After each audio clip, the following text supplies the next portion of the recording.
Surgical strike. Vikramaditya की तरह रोहित को भी फाइलों के जाल में फंसाया था। जब खुद पड़ी फाइल तब जाकर हुआ अंदर खाते की गड़बड़ का खुलासा। फिर सुनाया ऐसा फरमान कि सांप भी मर गया और लाठी भी नहीं टूटी। हिमाचल प्रदेश में अधिकारियों के साथ मंत्रियों का विवाद होना कोई नई बात नहीं है। ऐसे कई राजनेता हिमाचल में रहे जिनकी अधिकारियों से हमेशा टसक रही थी। हाल ही की बात है, जब दिल्ली गए विक्रमादित्य सिंह वापस हिमाचल लौटे तो खुलेआम अधिकारियों को खरी खोटी सुना दी थी। हालांकि अब विक्रमादित्य सिंह और अधिकारियों के समन्वय सेट हो गए हैं और ये बात खुद मंत्री जी बता रहे हैं। अब राम जाने विक्रमादित्य सिंह ने ये मामला कैसे सुलझाया।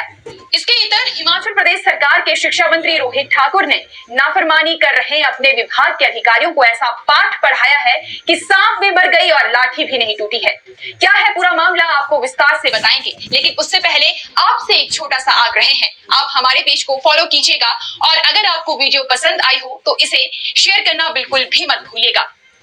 तो फिर जैसा कि हम आपको बता रहे थे कि शिक्षा विभाग हिमाचल प्रदेश का सबसे कंफ्यूज विभाग रहा है। भर्तियों को लेकर हमेशा चर्चा में रहने वाले इस विभाग का जिम्मा आज से 7 महीना पहले रोहित ठाकुर को मिला था।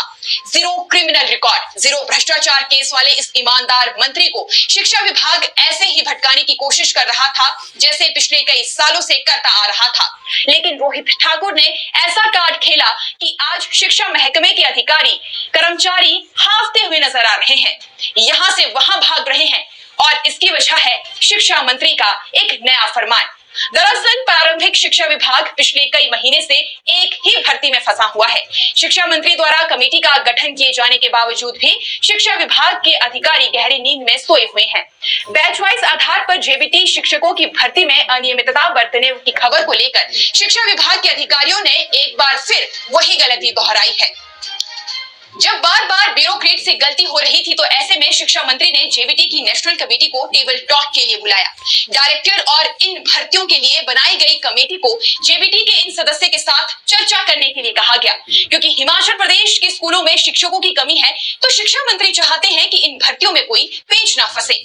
जब विभाग अपनी गलतियों से नहीं सीखा तो शिक्षा मंत्री ने खुद ही फाइलों को पढ़ने का मन बना लिया। उन्होंने इस भर्ती में आरएनपी रूल से लेकर कोर्ट द्वारा आए आदेशों को गहनता से पढ़ा और फिर सामने बिठाए निदेशक।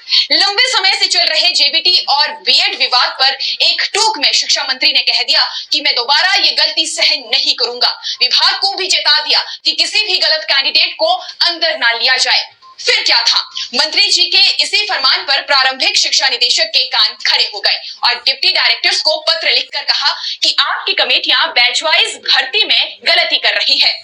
किसी भी अनएलिजिबल कैंडिडेट को अंदर लिया जा रहा है, जिस कारण प्रदेश में शिक्षकों की भर्ती पर आए दिन सवाल उठ रहे हैं। एलिजिबल क्राइटेरिया पूरा न करने वालों को भर्ती के दौरान एलिजिबल कर दिया जा रहा है। इस पर निदेशक ने अब साफ कर दिया है कि अब ये निदेशालय की कमेटी ही कैंडिडेट को वेरीफाई करेगी। शिक्षा मंत्री ने तुरंत प्रभाव से इन भर्तियों में सुधार लाए जाने के दिशा निर्देश शिक्षा विभाग को दिए हैं। शिक्षा मंत्री ने साफ कर दिया है कि किसी भी अपात्र को भर्ती में अंदर नहीं लिया जाएगा। तो शिक्षा विभाग में हो रही त्रुटियों को खुद कुशल स्वभाव के शिक्षा मंत्री ने बड़े ही आराम से सुलझा भी दिया और अधिकारियों को नींद से जगा भी दिया है। जेबीटी प्रशिक्षुओं का कहना है कि शिक्षा महकमे को पहली बार ऐसे शिक्षा मंत्री मिले हैं जो फाइलों में खुद घुसकर मैटर को समझने का प्रयास कर रहे हैं। अब देखना दिलचस्प होगा, यदि क्राइटेरिया फुलफिल न करने वालों को बाहर करने की बात की जा रही है तो बीएड को कैसे जेबीटी भर्ती में एंट्री मिलेगी, क्योंकि बीएड के पास ना तो जेबीटी का टैट है, ना ही शिक्षा विभाग ने कभी बीएड के लिए टैट कंडक्ट करवाया है। और अगर कोई कैंडिडेट अनएलिजिबल पाया जाता है यानी कि अपात्र होते हैं तो ऐसे में शिक्षा विभाग क्या फैसला लेगी। मंत्री द्वारा की गई सर्जिकल स्ट्राइक से शिक्षा विभाग जागेगा या नहीं, ये तो देखना रहेगा। लेकिन रोहित ठाकुर द्वारा लिए गए इस कदम से शिक्षा विभाग में सुधार हो, हम तो यही कामना कर सकते हैं। बहरहाल इस खबर में बस इतना ही, मुझे इजाजत दीजिए।